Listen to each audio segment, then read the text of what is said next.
the stuff hit the fan. You know, because I will say, I was always a dude. I'm gonna open your car door regardless. You know, and she would reach over and open my car door. So I was good with that. We didn't have. I would open the door. Thank you. That public stuff was cool. Behind closed doors, man. It just got to be. It's just a lot. It was a lot at the time. Wow. So moving in seems. I think I've heard this like several times that a relationship can like be really good when there's some type of distance, even if you guys are like on the same block or something like that. But moving in somehow creates a different level of intimacy that forces you to kind of see more, and so that's interesting. Yeah, my wife moved in before we got engaged. Well, I started like a little bit. Okay, we've been coming over here a lot. I'll be able to back to it because I was in the military. I said, well, I need somebody to watch the dogs. So, they usually, eventually they start leaving stuff. It's a progression. And then we moved in once we got engaged.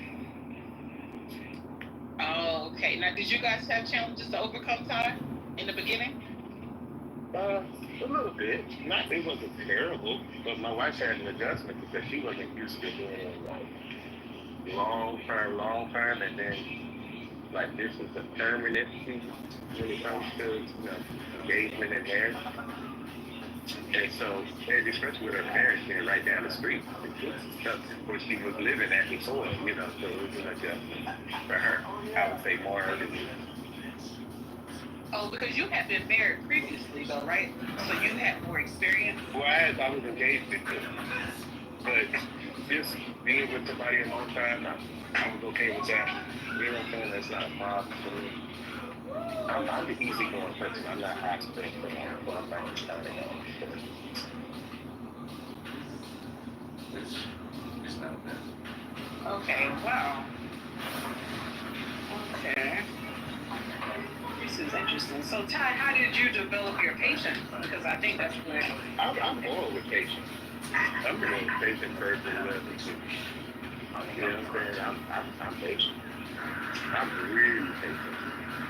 My wife is high stress. Even if sometimes she don't feel. She high stress all the time. Okay. Wow. So, Ty, question: who in your life demonstrated patience? I would probably say my mother more so than my dad. But neither one of my parents are just regular affairs.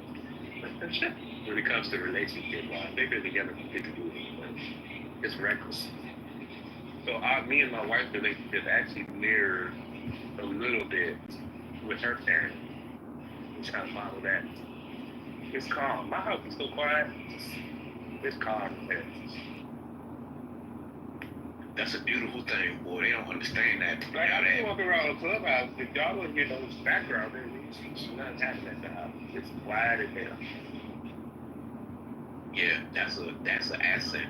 I'm telling you, it took a minute for my house to get quiet because we were two different personalities, and you have to like the first 90 days was I thought I made a mistake. Oh my God, I thought I made a mistake. I've been sitting on the streets for 50 years and I get married, I gotta do. Oh no. But it was the selfishness. It was literally my selfish nature wanted to dominate. Oh, and I think that's true because I'm not a selfish person at all. I can't stand stress, and a lot of times motherfuckers just stressing over stuff that's not even.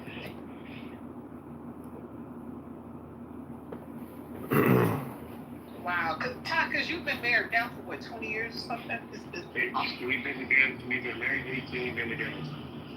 Married 16, been together. No, we had a pilot program for this. It was called Elon Buys Twitter, which he pledged to bring back from the far left to the middle, but that's not what happened. Elon, when you took over Twitter, I was right there with you. It had become an awful place. Nothing more than a hunting ground for left-wing scolds to find something to cancel people for. As I used to say, the problem with Twitter is anything I want to say on Twitter, I can't say on Twitter. So I loved it when you said it would become politically neutral and tweeted, I hope even my worst critics remain on Twitter because that's what free speech means. Well, it didn't remain long. You gave Don Lemon a show and he asked you one tough question and you shit-canned him faster than Kristi Noem took down Alex Padilla.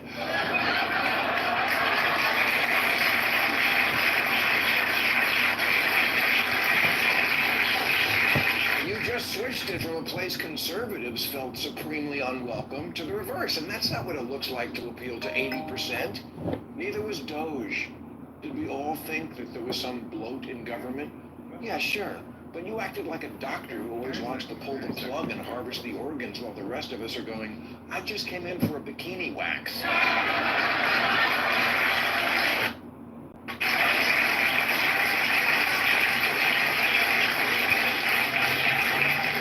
That wasn't big dick energy. That was being a dick energy.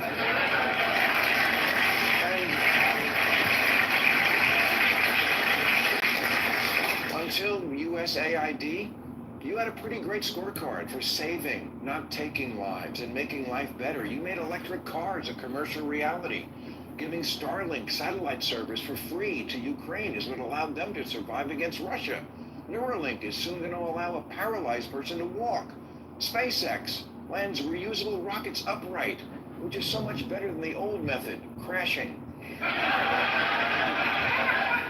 Even PayPal is kind of a wonder of modern life, making it possible for millions of Americans to sell their broken lawnmower on eBay.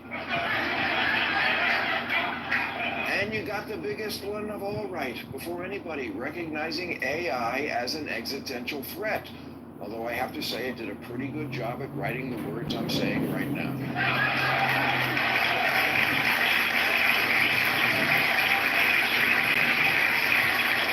Without you, these two poor bastards would still be up in space. It's an incredible record. But government work? It's Chinatown, Jake.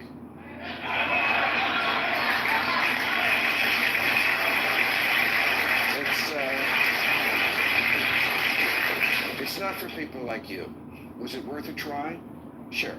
Kind of like when Michael Jordan tried to play baseball. But Elon, did you really think you were going to fit in Washington with that carnival of crayon eaters? Congress people? This is the job for people who are the opposite of exceptional. It's corporate shills wearing flag pins. It's ex-wrestling coaches, CrossFit trainers, restaurant owners, football coaches, reality show rejects, bartenders, beauty queens, steak salesmen.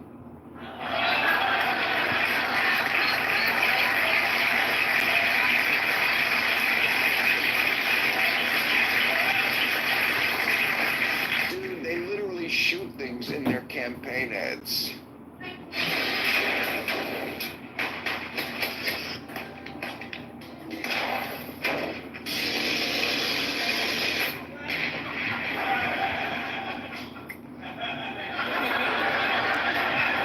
That's not you.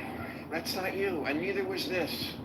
I get it. You were hurt in your previous relationship with the left, so you threw yourself into a bad rebound.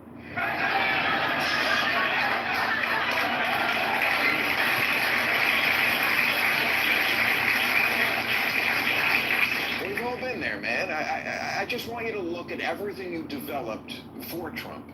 The electric cars, the reusable rockets, the brain chips. And then look what you developed after Trump. A drug habit. And now I see you're thinking of crawling back. Don't do it. Don't do it. It's a terrible idea. He's not good for you.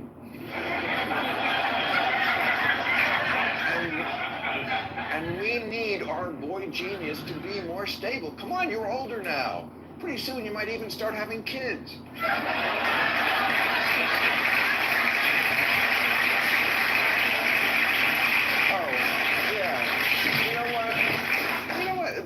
thing? Fuck the critics on that one. Knock yourself out. I mean, it's always funny when Nick Cannon does it.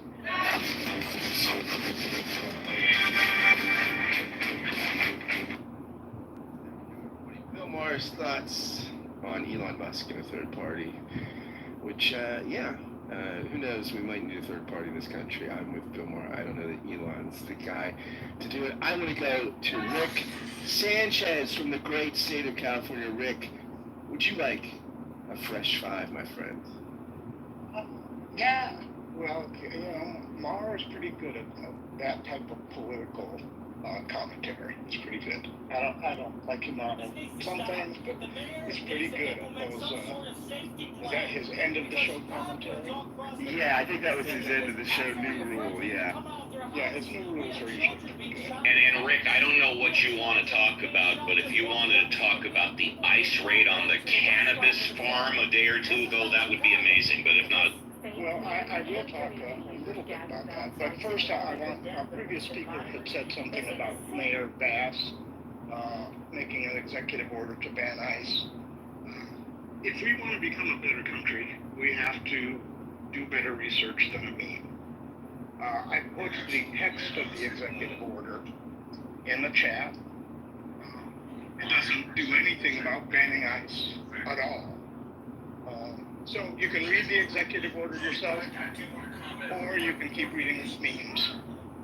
But, and there's plenty of memes on the left that are completely false, especially ones that have attribute quotes. If there's a quote attributed in a meme, really do your research, because it's probably wrong. So do that, and we'll become a better country for it. and by the way, Rick, this will be the last time I interrupt you. This is why I played a 2-minute clip of Mayor Karen Bass, so you could hear the words directly from her mouth. Sorry to interrupt. Yeah, and he specifically mentioned an executive order, so I just got the text of the executive order and posted it so people can read it and what it says. But, I do agree that I think it was Scott that said that the political parties use this as fun, and they do. They absolutely do. But we have a new leader. Obama's not president, and he was a massive deporter, and he was a massive deporter of without due process people. And I looked that up through the ACLU, who sued Obama for doing that. He did do that. When he was finishing his term, they were saying that he had open borders. Well, he didn't. That was political fodder too. And, it is true that Biden was a piss-poor border manager. That is absolutely true. He did deport a lot of people at the same time. But he really messed up in managing the border. Now, during his term, there was a bill, bipartisan bill, written by a conservative Republican that was going for a vote. Trump came out, he wasn't an elected official anymore, and he threatened Republicans who voted for it. And it failed. Now, this bill did have problems. It was not perfect. Democrats kind of hated it, Republicans kind of hated it. But that probably says, well, it's probably fairly good at what it's going to do.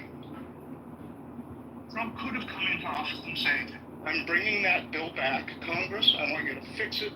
I want you to fix the problems that people like Marshall were complaining about, which was a very legitimate problem, that the people at the border, the towns at the border, were having the bulk of the problems and the bulk of the expenses, and they were not getting compensated for it by either the states, like the state of Texas or the state of Arizona, or the state of California, they weren't getting compensated by those states or by the federal government to take on the burden that inland cities have. They could have fixed that. Trump could have ordered Congress to fix that, and since he has control, pretty much, of both houses of Congress, he could have gotten it passed. And Democrats probably couldn't have done anything about it, but he chose not to do that. Now, he said the other day, and we'll get to Oxnard right now, he said the other day, I am not going to bother farmers. Farmers are good people. We need them to be able to do their work. We're going to stop doing raids on the farms. That same day, the Department of Homeland Security, Kristi Noem, Homan, and the chair of the Agriculture Department, Secretary of Agriculture, all came out and said, no, we're going after the farms. Now, they did go after, it was a legal cannabis farm that's been around for years. They sent about, people estimate between 50 and 100 agents to go to this farm. Now, this farm has been problematic in the past. Number one, for labor violations. And I know that the Farm Workers Union has had some issues with this place because they do have underage people. Now, underage people can work on farms, but not on a cannabis farm. You have to be 21 years old to work on a cannabis farm. And they had underage kids working there. But they didn't arrest or detain the owners of the cannabis farm. They detained people who had worked there for years, people who have been here for 20 years, had no criminal record, had families here, and they're detaining them. Some violence did happen. There was about 3 or 4 people that threw rocks at cars, and there was probably 100, maybe 120 protesters. 3 or 4 of them were bad actors, and I hope they get arrested and charged with the crimes. But I also had a friend who was hit in the face with a rubber bullet and got hit in the head with a canister of, I don't know if it was smoke or tear gas or something. They were launching a number of things. And there was another guy that pulled a gun. Allegedly, there's a photograph of the guy with something that looks like a gun. And there's a $50,000 reward for it if they catch this guy, and I hope they do. He should be tried and serve his sentence and then deported. And we could do this. We could do this, but it's going to take people like you and me and everybody in this room calling our Congress people and say, fucking fix this immigration system that is broken. We can do this. There are already bills written that address most of these problems. I know a lot of people on the left say don't build that. 60 seconds, Rick. But let them build a fucking wall. But let's have, it's their state. If they want to build a wall, let them build it. But they also have to do some humane things. And we can trade that off, and we can fix this immigration system. But we choose more to argue about it and to blame people. And I'm saying it's time for us, the citizens of the United States, to start demanding that our president and Congress do their fucking jobs, whether they're Republican or Democrat, and stop doing all these photo ops and press releases and things to divide us. And we can do that, but it's up to us to do it. And that's it. Thank you, Rick. Articulate, impassioned, and reasonable, as always. That should be on your book jacket, Rick. Impassioned, articulate, and reasonable. I'm going to go to the driver Jay, one of the great, articulate, graduate educated, animal loving people on this app. Driver, would you like a fresh five? Sure. Are we allowed to go back to the academic culture issue of immigrant students, or no? This is, people died in 1776, so you could bring us back to anything you want, Doc. You go ahead. So one of the interesting things is that foreign national students offer a lot of soft diplomacy. You bring in students that are offspring of government officials in foreign lands. I remember when I was in a biomedical program at a large Research One university, I'll just say Ohio State, I don't care. I found that I found some very interesting things. For one, I remember a veterinary oncologist who was of Japanese origin, a brilliant physician, veterinarian scientist, whose English was rather broken. He brought in a lot of grad students that were not necessarily proficient in English. I don't know that how they scored on the TOEFL, but the point is they were very hard workers. They were very bright, but they served his needs. He needed students who could offer chemistry literally and figuratively in the laboratory setting. So there's a lot of nuanced aspects to how these people pick students. Sometimes it's all about the funding. For example, if you can get a student on a grant that is, for example, I remember one of the kids of the Minister of Agriculture of Thailand was one of my lab mates. Well, he was brought over on some unique funding, and it offered, it was soft diplomacy. It conferred building relationships, but was he necessarily the best student? I'm not going to argue one way or the other, but I think like legacy students at the undergrad level, there's a lot of finessing the system to bring over people who are not necessarily the brightest or the best, but might offer something. And then some of them may be the brightest and the best, and they're held back because they don't bring these other resources. So I think that we have to read between the lines and think about, on a very case by case. And I'm not talking about deportation specifically. I'm talking more about the people who are brought over in the first place. Again, I think Norm was questioned for making a controversial comment. I'm not so sure it was so controversial.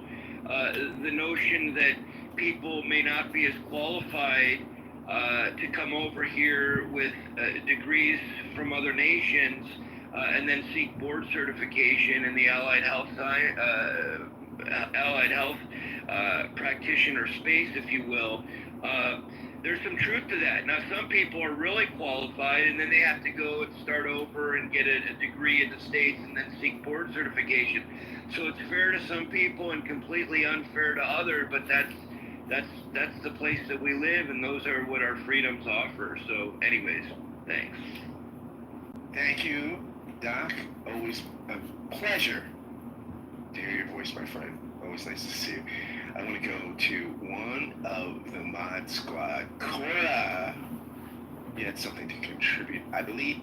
Oh yes. I just wanted to comment on how people choose their profile pictures and somehow don't recognize the visual signals they're sending off. So a prior speaker on the stage has a profile picture that has some obvious Star Wars references in it, along with some not so obvious ones. But in the background, we have two eagles facing different directions, which is, an imperial sort of heraldry that's been used by multiple empires throughout the past.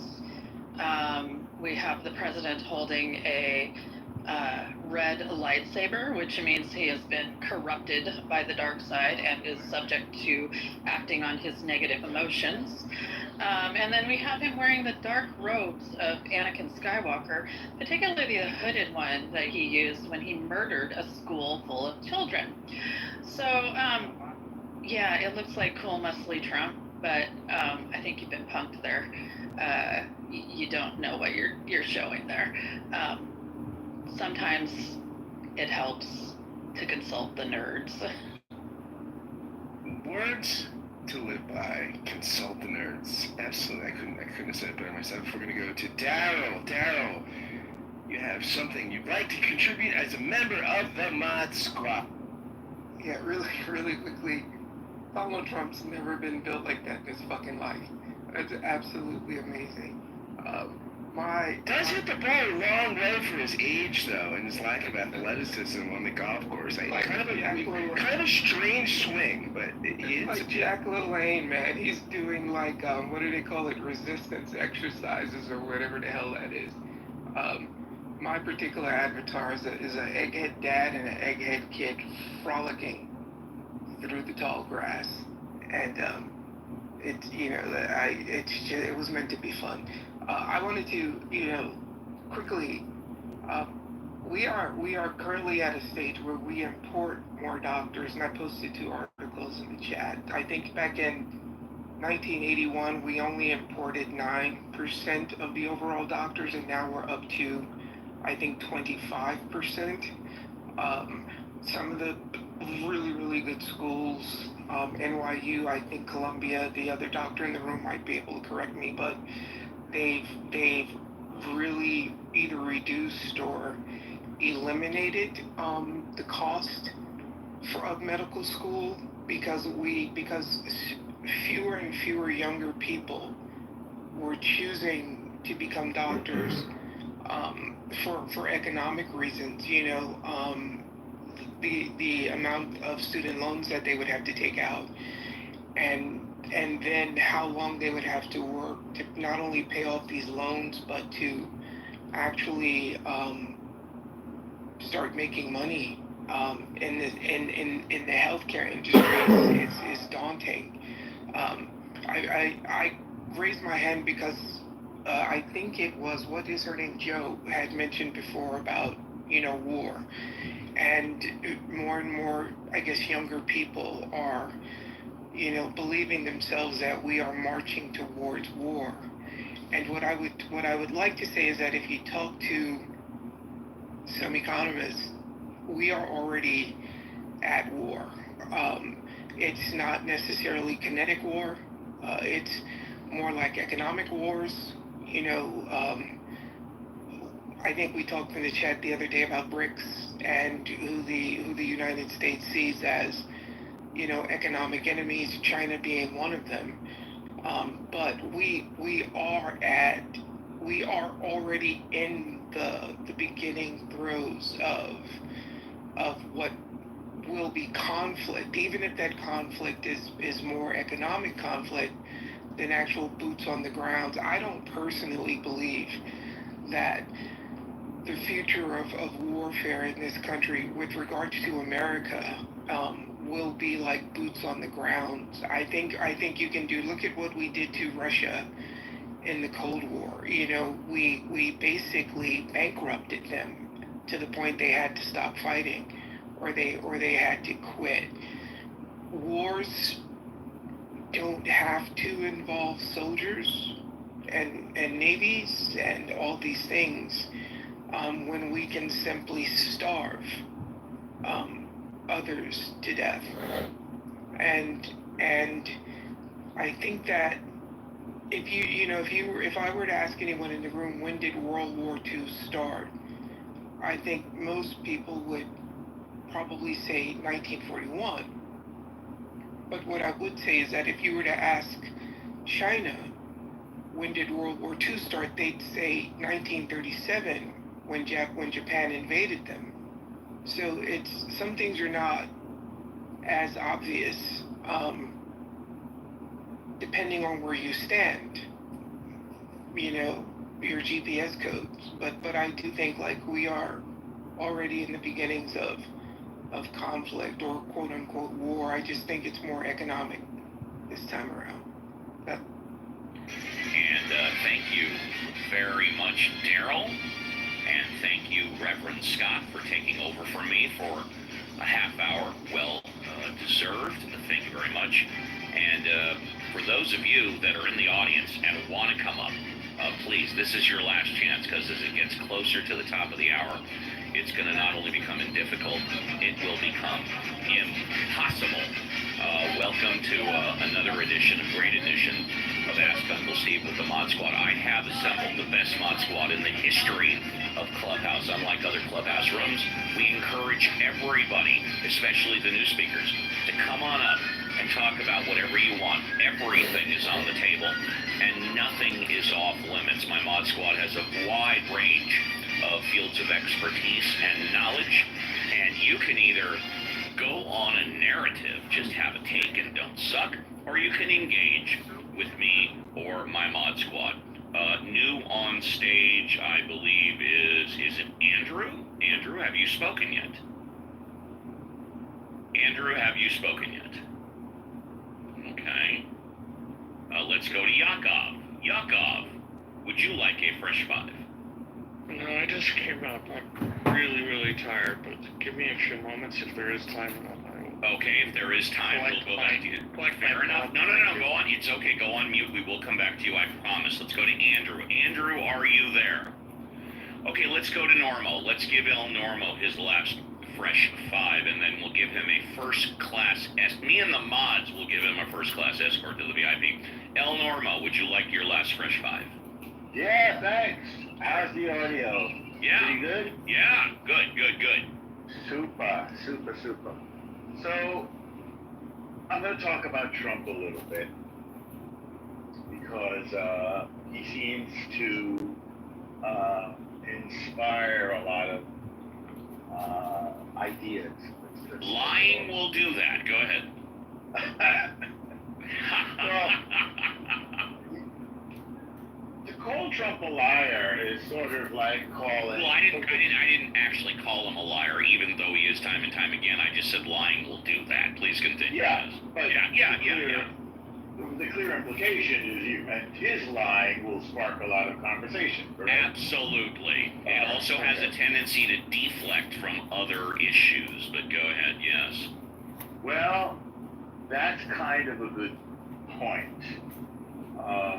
My son and I watched 28 Days Later last night. I've seen it about 3 times. It's a wonderful movie.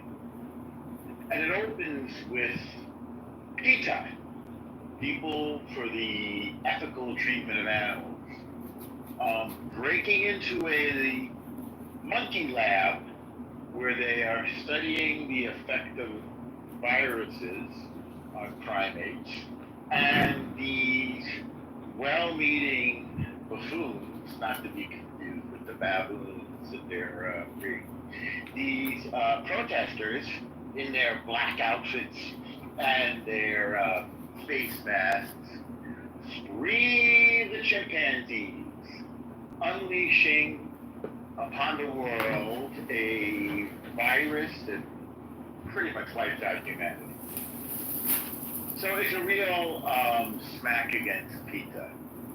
And my son theorized after watching, we loved the film, and my son theorized that PETA is a psyop by the drug companies to make people for the ethical treatment of animals look like idiots.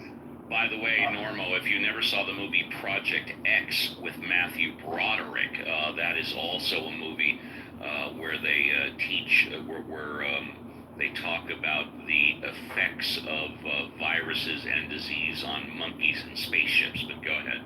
Project X with Matthew Broderick. Yeah, go ahead. I'll make a mental note. He's a neighbor, so I sometimes greet him. Project X, I wrote it down. The point is that well-meaning, and we can discuss whether they are in fact well-meaning fools do a lot of damage. Another word for well-meaning fools is useful idiots. Now, personally, as someone with more experience with psychology and psychiatry than I can even recount, professional experience, I doubt that the well-meaning fools or useful idiots are even really well-meaning. I think they are closet savages, let's just say. Meaning that they are violent and angry and sadistic, but they cloak it in the pretension of goodwill and care for humanity. Now, there are some people who actually care, but when people demonstrate for Hamas, when people demonstrate for terrorists, or when they seem to value the life of non-humans over the life of humans, or when they are more concerned with, I don't know, the rights of criminals than they are with the rights of the victims of criminals. I'm thinking of the defund the police people who demonstrated both to empty the prisons and to defund the police. You have to think that they have the ability to think, and they must know that what they are really doing is activating for the infliction of violence on the and suffering on the innocent. So let's go to Trump. I don't think anybody thinks he's not an asshole. He is. 2 minutes, Norm. Two minutes. Thanks. He's a bad guy. He's all thumbs. However, having been shot in the head and leaped up and yelled, "Fight, fight, fight," he is filled with the spirit of, I put this in italics or quotations, righteousness. He wants to get stuff done. For those of you who don't like the fact that he's deporting people, well, we looked the other way while they were coming in, and now we're all alarmed that they're going out.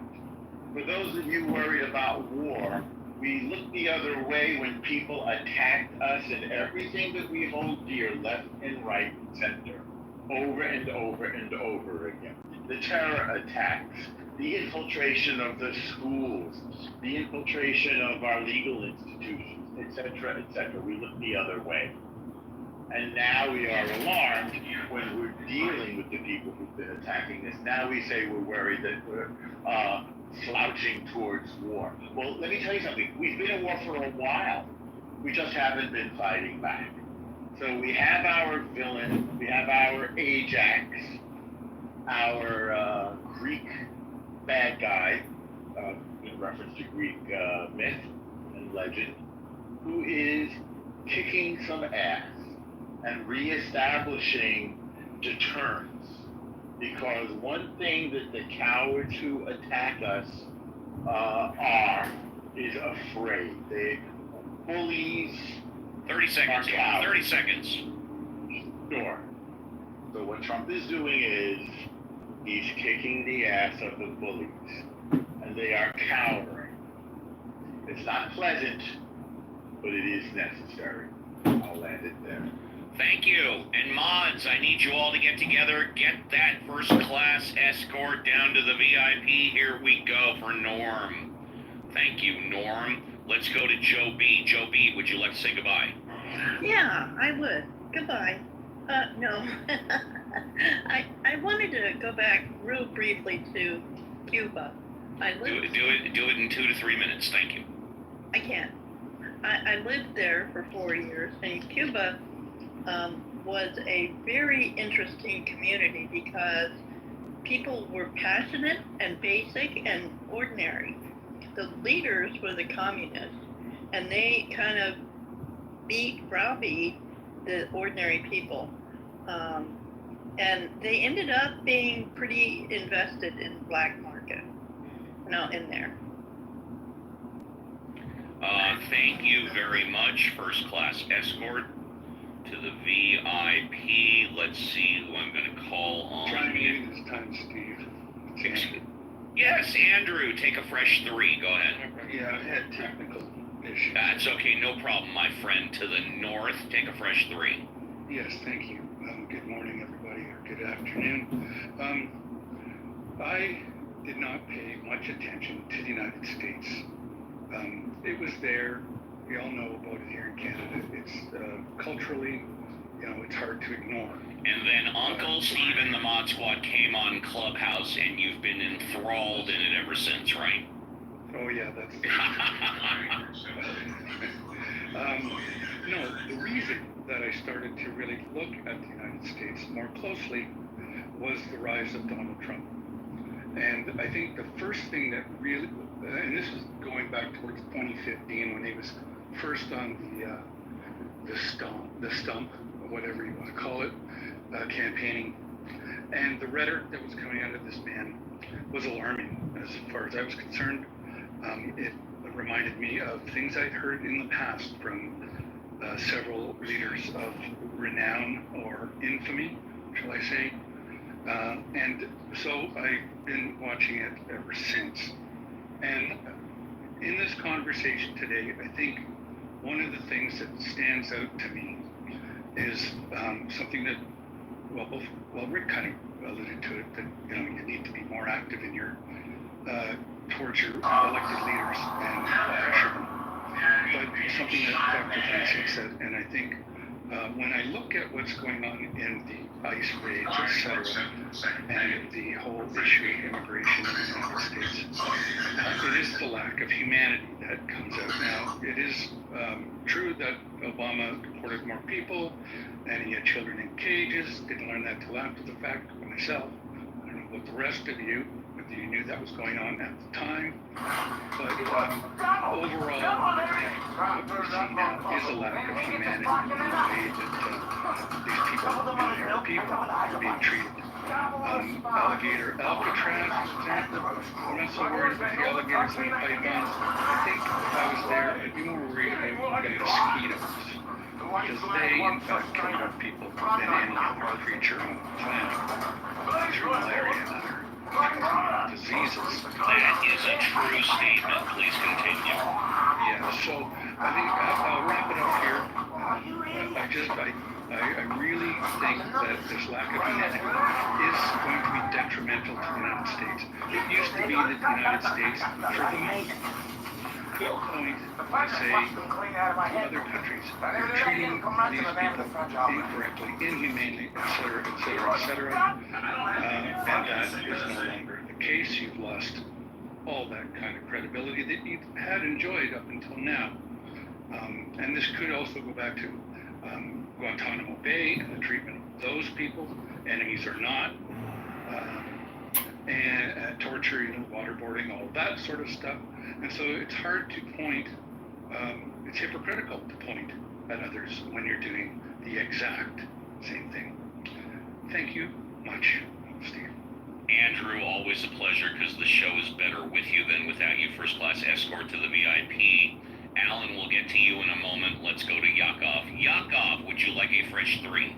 Yeah, not nearly as serious, but something near and dear to my heart. You can talk about whatever you want, baby. Okay. There isn't, it's really a question of the mods. Aim at Scott first. Well, just throw the question in. Okay. Hello. Throw the question out there, and then when the mods get to it, the mods can respond to it. Go ahead. Takes me a little bit. It's okay, no worries. So I was a teacher, and for me, the English language is paramount, and there is a war on grammar in the U.S. I want to know why we allow, who thought Prime Day can be multiple days? Like, why is it not Prime Days? Like, we're teaching our kids through corporations that don't understand grammar what real grammar is like, and it's under assault. So, am I the only one that's like really troubled by this, or it's not a problem for anybody else? You got another minute if you want, or No, are you it's good? a simple question. You got okay. So you're good. You're good. Yes. Yeah, I'm good. I need a reaction. Like, give me a reaction. Oh, yeah. You'll get one. I promise. Yeah, First, I'm sure you're gonna hate it, but I'm sure I'll hate it. But I find it offensive to the grammarian in me. thank you. First class escort to the VIP. Before we go to Alan, who wants to respond, I'm going to take a stab at it right now, and then all the mods can do it if they want. The English language, the words have original meanings, and then the meanings changed as time goes by. That's known as the colloquial definition. For example, the word hot originally meant it's hot, but then it started to mean like, oh, that's a good thing, that's a positive thing. The word cool meant that originally things were cold, but then it also turned out to be that's a good thing. I think the greatest example of the changing meanings of the words that we've seen in our own lifetime, and in fact throughout the 5 years of COVID, is the word woke. The word woke was sort of an underground word in the 1930s in the black southern communities, and essentially it meant be aware. Be aware of how the black person is being treated by the white person. And it pretty much stayed underground until about the 1990s, maybe the year 2000, when the word woke was adopted by the liberal Democrats to not mean be aware and be awake of how the black person is being treated by the white person, but how the conservative Republicans are treating the liberal Democrats. And then in the past 5 years, the word has been taken over, hijacked, corrupted, whatever adjective you wanted to use, by the conservative Republicans to say, look at those liberal Democrats. Do you really want this world turning into a woke society? So there are 3 examples your Uncle Steve is giving you on how words can have a change of colloquial meaning, but the mods can respond to that if they want. Now we'll go to Alan. Alan, would you like to say goodbye? I'll just say, relating to the previous speaker about, and this is the common thread, is that coming from the left, is that Republicans are inhumane and that they don't care. And that's a false narrative. Is it humane that the Biden administration lost 300,000 underage, children in their immigration process? Was it humane for California to change laws so people could steal up to $950 worth of merchandise, training them to become criminals? No. Ultimately, what it is the left always complains about the way the right does things. And let me just use And the right always complains about the way the left does things. Please continue. Yes, but well, there's no left. That's a true statement. It is a true statement. The distinction is that the left says that the right is doing it inhumanely. And I'll just say this. When you break up with your girlfriend, whether you do it nicely, oh baby, it's not you, it's me. You were so wonderful, and I'm a fool, but I have to go. Or you say, baby, I can't stand you, I'm breaking up with you. Either way, shine box. Gets the job done. And that's my final analogy. And the fact that you laughed at it makes me feel good, Uncle Steve. That's the difference between the left and the right. Thank you. First class escort to the VIP, and trust me, I could speak for 15 minutes right now about ex-girlfriends and ex-boyfriends and divorces and stuff, but I'm not going to. Now get to the mod squad who don't get first class escorts to the VIP. They have to stay on stage and do the heavy lifting. Daryl, would you like to say goodbye? Yeah, I would. To something a previous speakers said, that Donald Trump is basically Achilles, and he has decided to do these things, and the world is cowering. China is not cowering. We were promised 80 trade deals in 80 days. You know how many we have? We have 0 trade deals, right? Every time he bluffs, they call his bluff, and when I say he, I mean we, because we all, as Americans, we suffer from this. We fall back into a corner and try to figure out how to come back stronger, and we never really do. Hamas is not the enemy of the United States of America. It simply is not the enemy of the United States of America. And there are bigger players on the world map that will have more impact on the future of the United States of America, both economically, fiscally, culturally, than Hamas will. Anyone who's trying to say that Hamas is the greatest threat to the United States of America is simply lying. And I think that's all I wanted to say. Thank you. Thank you very much. Let's go to Cora. Would you like to say goodbye? Goodbye, everyone. Thank you, Cora. Let's go to Sam. Would you like to say goodbye? Sam.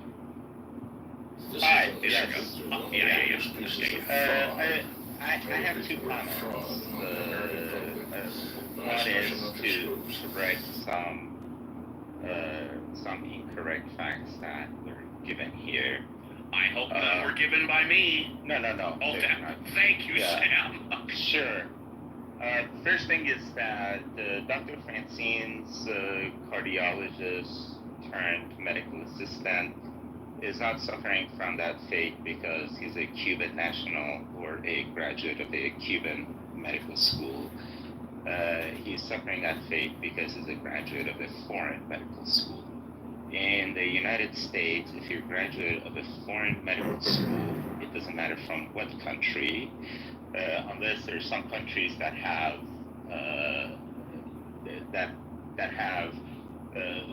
treaties with the United States with respect to this. I think Canada is that.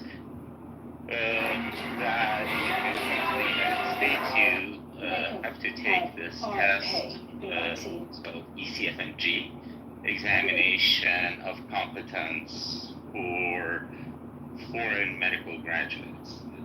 ECFMG.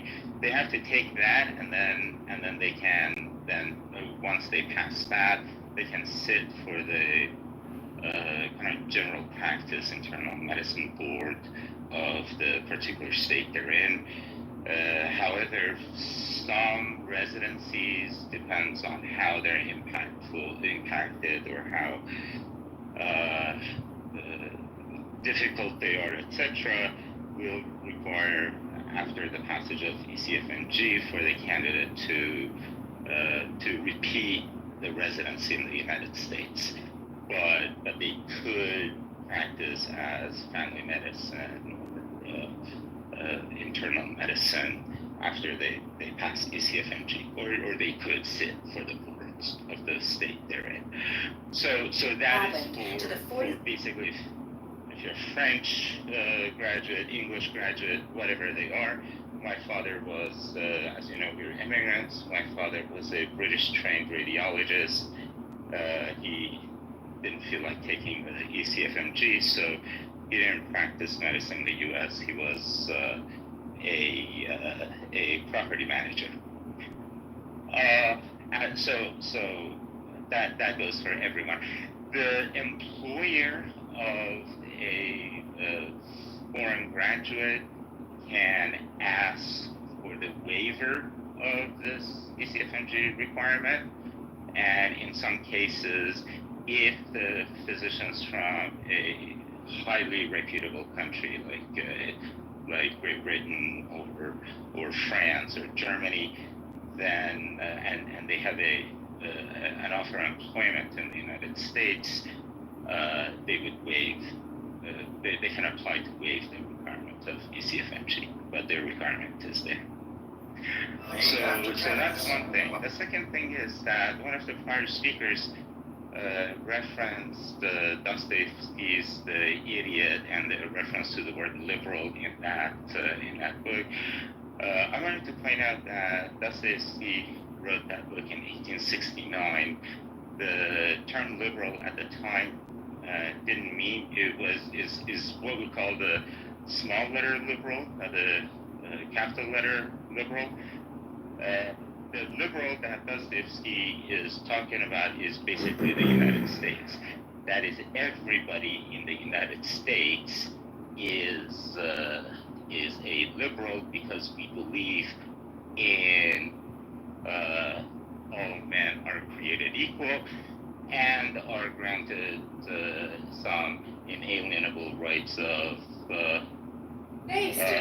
I nursed him until he was 7, which I know people think is weird. Property, and that's because that's the Lockean approach to individual sovereignty, etc., and natural law. And so we all believe in natural law, therefore we are liberals. The opposite thing to liberal in this context has in modern days it's called fascist.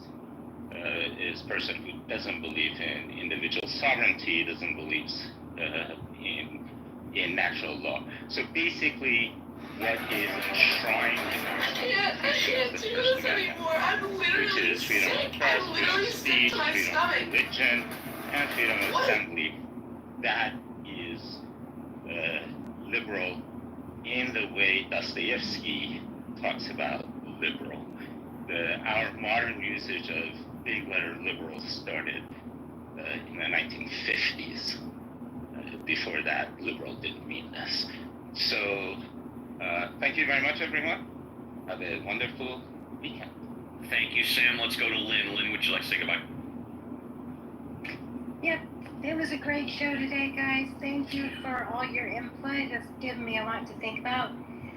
I will be hosting Christian's show today, Ask the Autistic, right after this. So I'm going to say goodbye. Yes, everybody, if you have time, please stop by and Christian's house, Lynn, running Ask the Autistic right after Ask Uncle Steve with the Mod Squad. Let's go to Alfonso. Would you like to say goodbye? Alfonso going once. He might be busy driving his car with family. Alfonso going twice. Alfonso sold out. Violet, would you like to say goodbye? Violet. Hey, Steve. Really thought-provoking start to my day today. Yeah. I'm going to try to get my Get mind the blood boiling and the juices flowing, right? Yeah, so I'm already ramped up to get in rock star mode for my There you go. performance tonight. Maybe I'll That's have right. an interesting story tomorrow when I see Love you. that. Love that. So, goodbye, everybody. Thank you very much. And last but not least, Reverend Scott. Reverend, would you like to say goodbye? Uncle Steve, what can I say to you? Great show, buddy. Thanks for filling in for the first half of hour number 3. It's always a joy to fill in, and it's humbling to be here with this assemblage, to be counted among the greatest Mod Squad in Clubhouse.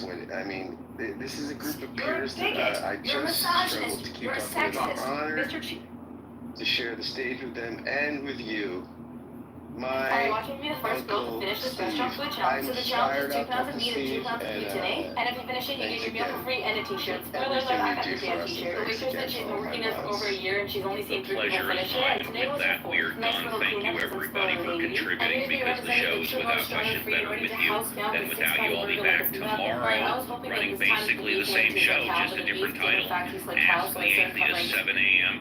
To 10 a.m. for 3 hours. Hope you can join us.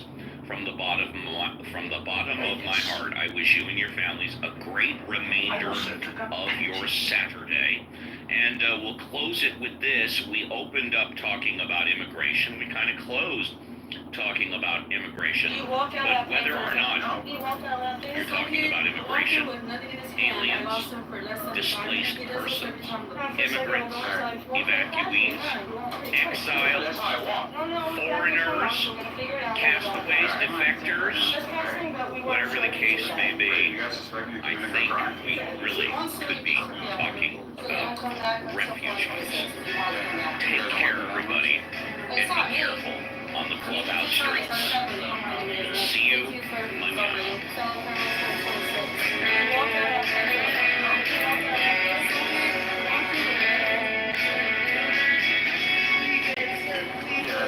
That's what came out originally. I'm just leaving with my TV. You know, wait, do I have to? He's asking for something. Get back in the strip. Oh, hey, relax.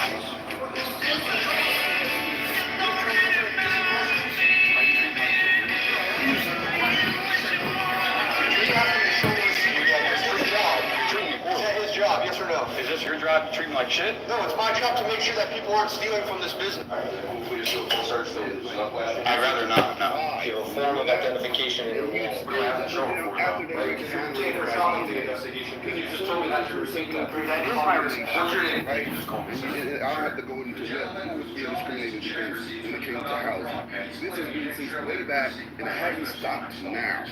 It's very consistent. We're going back, what, 30-something years to his first lawsuit. This is not rhetoric. This was a lawsuit, right?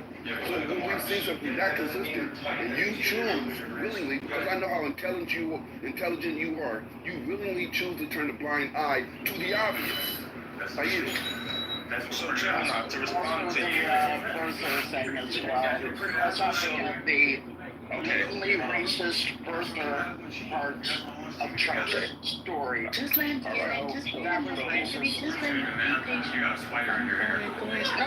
going to go. I just want to make sure we add in the birther part because that was the most blatant thing done in terms of Trump's racism in modern memory.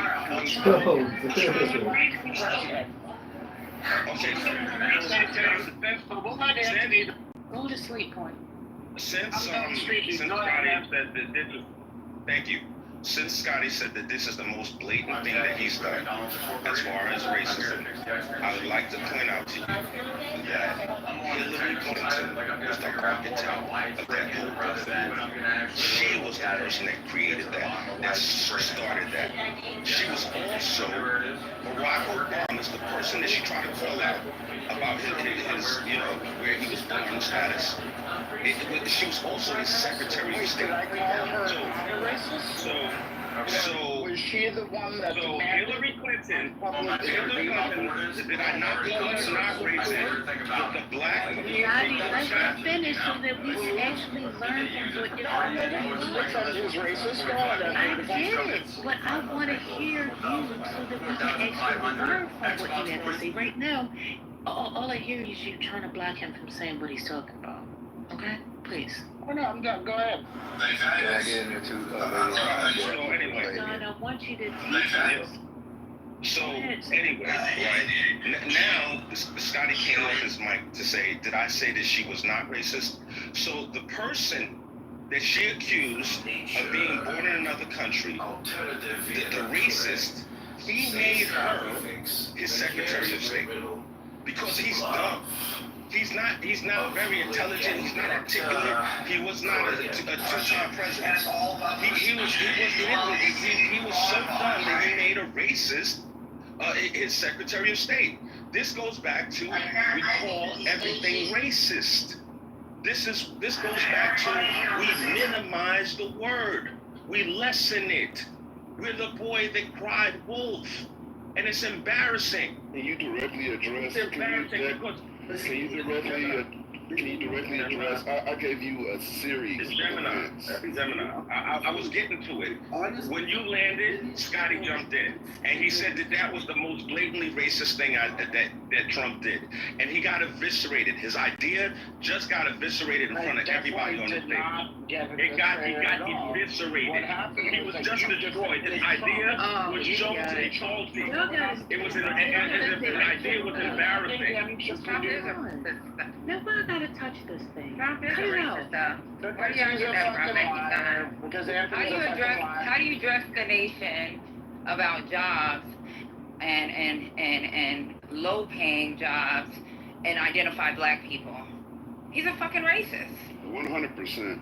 What's How are you surprised that the Liberian president can actually speak English? Wow, monkey speak English. Can I add a point of clarity? Anthony, and you know, I get your respect to you, brother, and good afternoon, ladies. Hey, Mr. Finley, how are you? Yo, Finley, I never landed. I wanted to really address I'm sorry, go ahead. the stuff that Gemini said. I'll let you I land. just wanted to address the stuff that Gemini Go ahead. said. All right, thank you. So Gemini, you know, I grew up in New York. I like Donald Trump. All right, you know what? It's all good, man. Listen, I'm the only person that's representing a specific point of view on the stage. I'm not calling anybody out their name. You know, I didn't call you out your name. No, I'm not suggesting that you are. I'm just trying to show that the level of discourse that I'm trying to have on this stage and the disrespect that I'm being met with. And it's cool. I'll just mute up and y'all can pass it around. Did I disrespect you? Because I said he's a racist. Please, thank you. I never said you, Patty. I never said you. No, Okay. so Always blame that him. is fair. Listen, here's the thing. He is the person that has to talk because people are expressing him, is what he's saying. So if there's something that's addressed, then he's going to respond to it. Well, I ain't addressed And I him. know, I ain't addressed him at I all. know, So he didn't have to respond to me. I was literally responding to Gemini, Patty. That's all I was doing. So Gemini's A point of clarification. Just real quick, Finn. I would like to hear your response because this is my thing. Real quick, Anthony. I outlined a series dating back to 1973 to the president as of this year when he allowed Elon to do the Nazi salute at his inauguration, and then later on admitted that he absolutely knew it was a Nazi salute, right? So there's no getting out of that. He came back, reinforced what you and I initially debated. If you remember, you were telling me how it wasn't. Now we have your president saying it absolutely was a Nazi salute, right? So since 1973 till now, he's been very consistent in having a racial agenda. And for you to try Gemini, to deny that, you're kind of repeating yourself, and I just right. I want to hear you address those events. I gave you a whole series of So Gemini, the 73 thing with the you know, denying black residents. Gemini, I know black people that won't rent to black people. Well, that's not what we're discussing, though. No. Gemini, what I'm saying to you is that is not necessarily inherently racist. It's not. It's really not.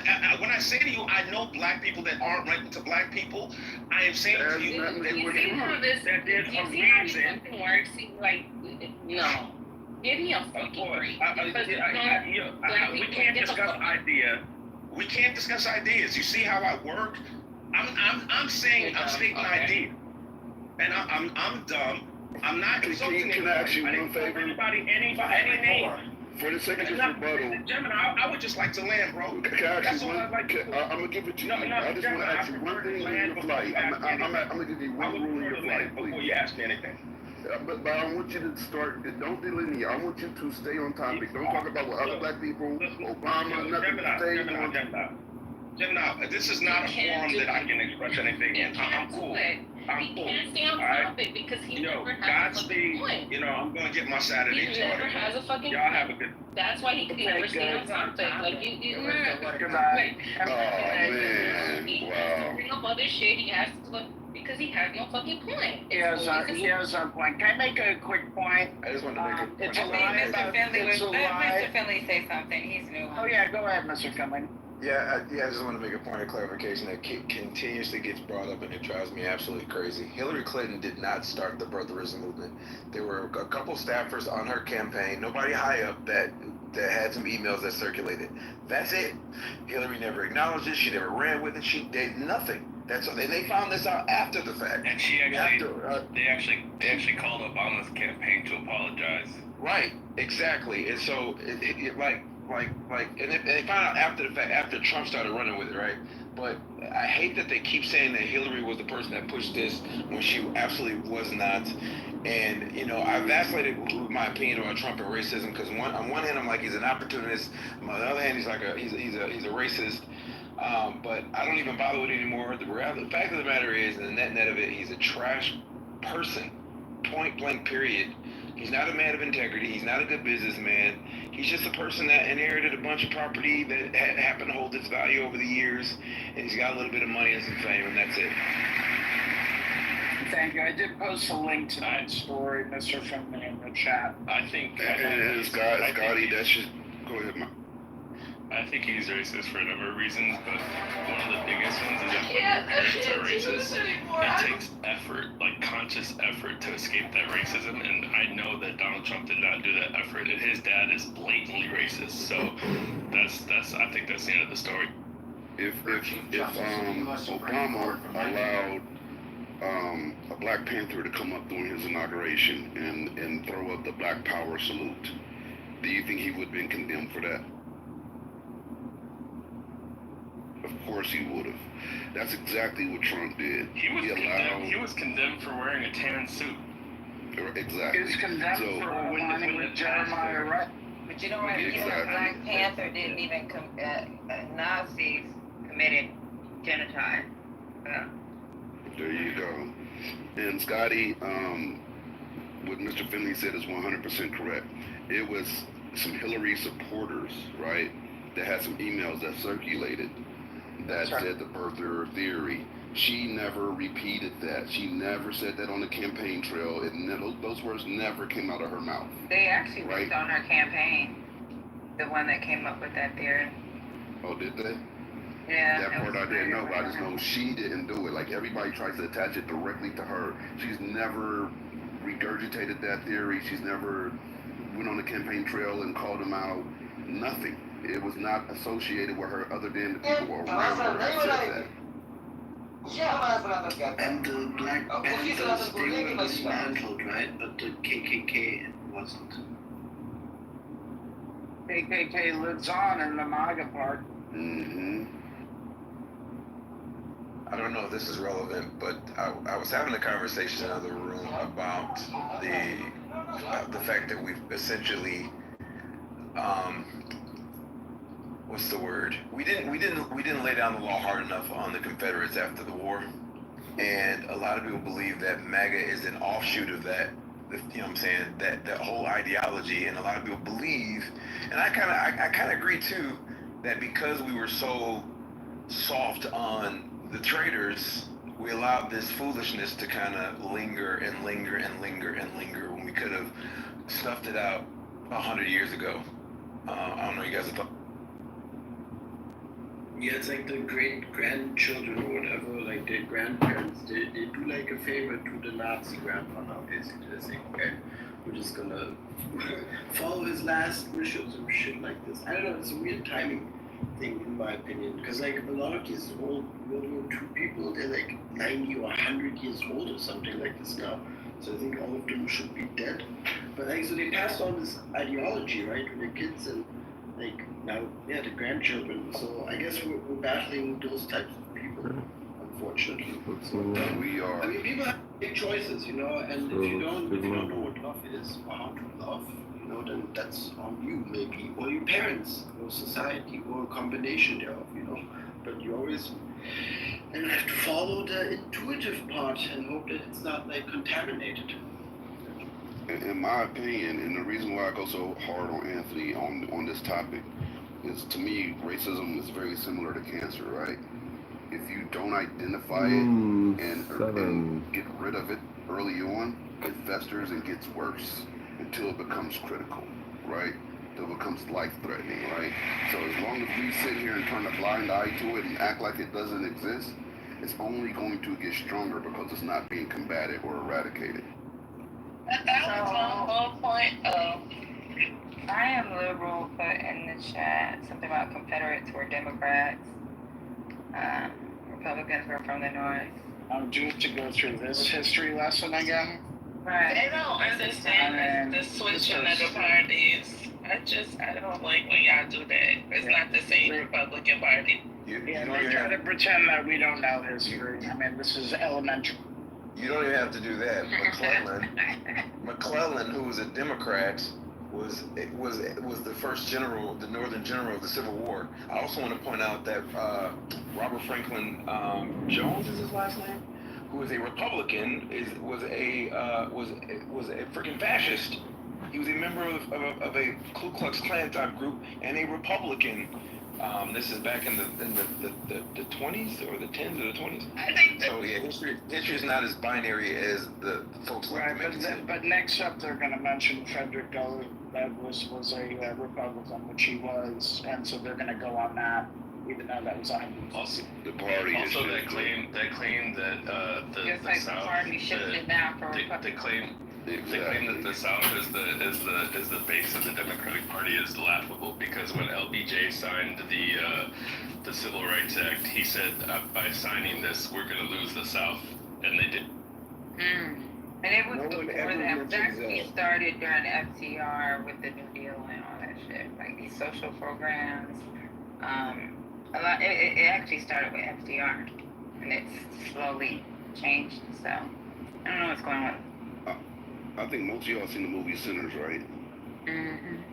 You remember in the beginning, not the beginning, I guess it's pretty much mid-movie, where they were purchasing the juke joint, and he asked the dude, if you and your Klan friend come back over here, I'm going to kill you. And he said the Klan doesn't even exist anymore. Mm-hmm. But he was actually the Grand Dragon. Exactly. Right? So that's how it's working right now. Like, that's literally depicting what's happening right now. It's still very alive and well, but the denial allows it to thrive. And that's where I have that smoke. Like, I don't understand how you can see all these events and how they align with each other and they're consistent and then deny it. I don't get that. So let's just rewind real quick. We're talking about happy Saturday. Happy Sabbath to some. Thank you for joining Politically Correct. We appreciate you. So, we were talking about the removal of Martin Luther King's bust. And Anthony was defending that it was not racist. And then you give him a list of additional things, and he's still in denial. It's definitely racist. It wasn't removed, it was relocated to a smaller portion of the White House. I forget which portion they moved it to from where it had been, which was a very visual. Well, it was removed from the place that it was. Yeah, it definitely was removed from the place that it was, right? And it's definitely racist in its intent. There's no question about it. Right, and so I'm sorry, but I'm not sorry for interrupting and disrespecting those two niggas. I'm sorry, but I'm not. Because I find it also often that people like, oh boy, with the bald head, they find excuses in what is evident and try to say that they don't see the evidence. That's why I called old boy out on the evidence that he don't want to be black. Because for you to not see it, it's like you're making excuse after excuse after excuse for Trump. You might as well not say anything at all, because we understand what the fuck you thinking, right? We get it. You ride or die for Trump. Stay there. I don't need to hear your explanation as to why somebody had a theory about how Martin Luther King wasn't a bad person or was an actual bad person, and Trump probably felt the same way. And